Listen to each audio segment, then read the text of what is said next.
Praise the Lord. தேவனுக்கு மகிமை உண்டாவதாக.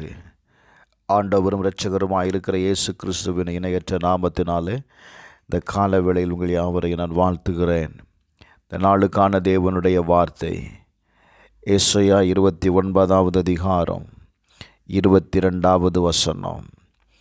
ஆகையால் ஆபிரகாமை மீட்டு கொண்ட கர்த்தர் யாக்கோபின் வம்சத்தை குறித்து, இனி யாக்கோபு வெட்கப்படுவதில்லை, இனி அவன் முகம் செத்து போவதும் இல்லை. எனக்கு அன்பானவர்களே, கர்த்தர் சொல்லுகிற வார்த்தையை கவனியுங்கள். இனி நீ வெட்கப்படுவதில்லை. இசையா 61:7 வாசிக்கும் போது, உங்கள் வெட்கத்திற்கு பதிலாக இரட்டத்தனையாய் பலன் வரும், லட்சைக்கு பதிலாக தங்கள் பாகத்தில் சந்தோஷப்படுவார்கள். அது நிமித்தம் தங்கள் தேசத்தில் இரட்டிப்பான சுதந்திரம் அடைவார்கள், நித்திய மகிழ்ச்சி உண்டாகும் என்று கர்த்தர் சொல்லுகிறார். Praise the Lord.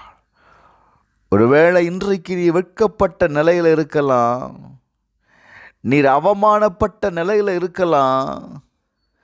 கர்த்தர் சொல்லுகிறார், அந்த இடத்தை விட்டு நீ புறப்படு. யாக்கோபு தன்னுடைய மாமன் வீட்டில் இருந்த நாட்களில் அவன் வாழ்க்கையில் எந்த முன்னேற்றமும் இல்லை.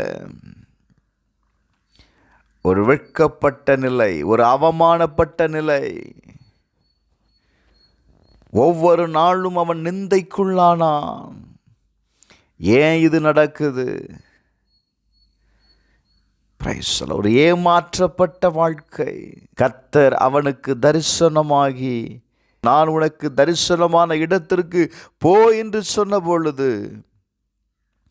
அவனுடைய தலைகுனிவு, அவனுடைய வெட்கம் மாற்றப்பட்டு அவன் ஆசீர்வதிக்கப்பட்டான். எரேமியா 30:10 வாசித்து பாருங்க.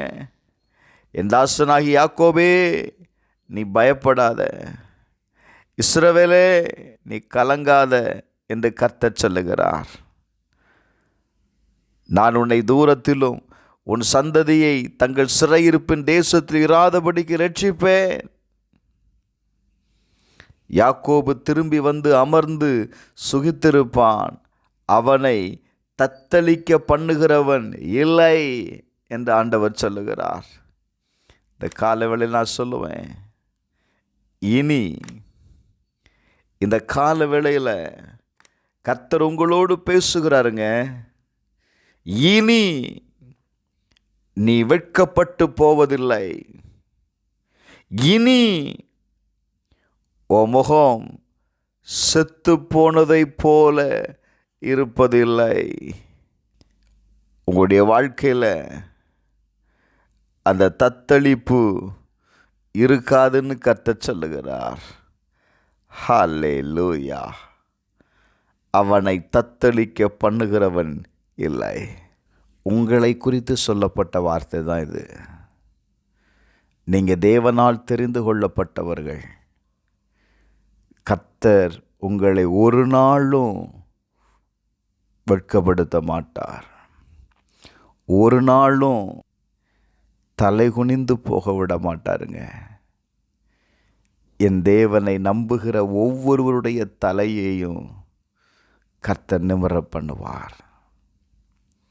சோர்ந்து போகாதீங்க. வேதம் சொல்லுகிறது, கர்த்தர் உன் நடுவில் இருக்கிறார், நீ வெட்கப்பட்டு போவதில்லை. செபிப்போமா. பரலோக பிதாவே, இயேசுவின் நாமத்தில் செபிக்கிறப்பா, நீர் எங்கள் நடுவில் இருக்கிறீர். நாங்கள் வெட்கப்பட்ட இடத்துல, நாங்கள் தலை குனிந்த இடத்துல எங்களை தலை நிமிர பண்ணுகிற கர்த்தர் நீர் ஆண்டவரே. எங்கள் சத்துருக்கள் வெட்கப்பட்டு போகும்படி நீங்கள் செய்யுங்க.